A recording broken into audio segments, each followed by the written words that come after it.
Hi, this is Dr. Bill, the Computer Curmudgeon. I'm glad you could join us for another drbill.tv video netcast. Now, I want to encourage you, be sure to go and listen to the drbill.cc, CC of course for Computer Curmudgeon, audio podcast. And as I mentioned, drbill.cc. Go to that website address and you'll be able to listen to our audio podcast. But for this week's video netcast, we have some neat stuff. As a member of the Techpodcasts Network, I get some access to video footage that is really neat in this case. Todd Cochrane and Andy McCaskey from TPN were at the Consumer Electronics Show this past week, and they recorded a lot of neat stuff. And this particular segment I thought was really interesting because it talks about some technical things, which is neat, including the the Tricaster, make sure I get that right, Tricaster device, which I'm really like a lot myself. Wish I had one. But at any rate, they are at the Fox News booth there at CES, where Fox was covering the show.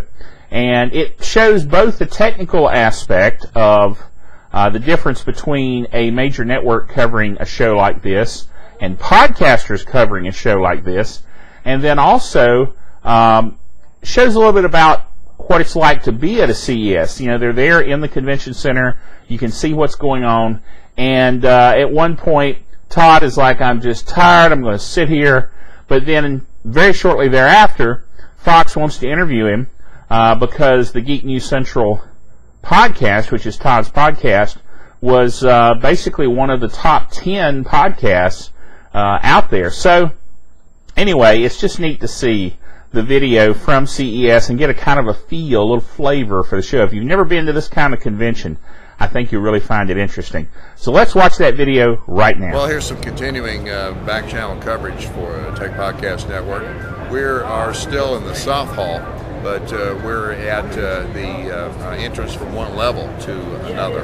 And we've come up to the Fox News area to give you some idea of how professionals will cover an event of this sort. And I want to do a compare and contrast with the sort of equipment that they have, the professionals have, versus ours. Well, I'm going to sit down in the chair for a second. What? Say what? I'm going to sit down in the go-go kart chair for a second. All right.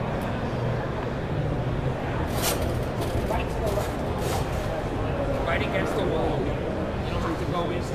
Yeah, on the release when it first came out. What I was wanting to talk to you all about was trying to see if you guys would be interested in. Yeah.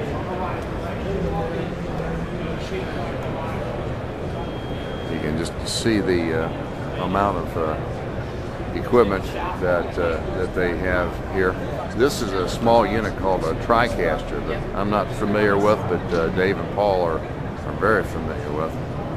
What can you tell us about the Tricaster? We like to use the Tricaster for a lot of different things. Mostly our live shots out in the field. Let me swap around and shoot over you. Sure. We go out in the field a couple times a year to do big events like this, and we can edit in Final Cut, transfer the file right into the Tricaster very quickly. Even while we're on air, we can get something up. We like the overlays because I bought the plug-in so I can make my own overlays.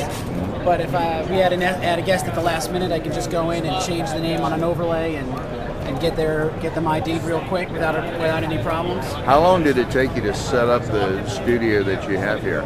This actually, yesterday it took me, or not yesterday, Monday it took me. It all runs together, doesn't it? Yeah, Monday, it took me about, including with all the IFB and the extra cameras and the extra board and everything, it took me about 2 hours. About 2 hours. Yeah. Wow. How many That's only because we're doing a couple of little complicated things with IFB and listen and some extra camera stuff. So it looks like when you Kilohertz is editing over here. Yep. Now what's he using?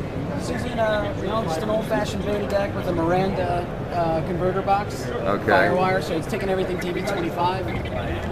Mm-hmm. And Final Cut, and Mac Pro. Right, right. That's pretty much it. Not too much to it. Certainly an amazing difference. I used to work for Grass Valley years ago, and you know, the Model 100s, 200s, and so forth, and CMX. CMX style editors and so forth, and it's just amazing to me to see 15 years later what's required to cover at a particular event. Thank you, sir. You know, this we're getting rid of this next time. Yeah, sorry. Greg Lee, Panasonic. Sure. Brian Jacket, Sling Media, and Todd Cochrane, Geek News Central. Yeah. Well, looks like Todd scored himself a gig, huh? Yeah. You know, the next event we're doing is the Super Bowl. And we'll be getting rid of the beta. We'll be shooting everything on P2. And so we'll just be P2 card right into the Final Cut machine. We're done. Anything else of note? Any comments? Todd, how's it feel? What's that? It's like cramming for a test, right? Yeah, you know, I've done TV a couple of times, and it's hard because it's fast. Yeah. It's fast, it's stressful, it's scary. Trying so hard not to mess up. Yeah. And with very little sleep. That's when you're best. Yeah, that's true. You really are. You crack more a joke, you're lighthearted, your laugh has more of a lilt in it. Furier, hey Goog News, remember to smile for Camera Plug Bloghouse. You guys ruled again with the back channel edit vids at CES. Yep.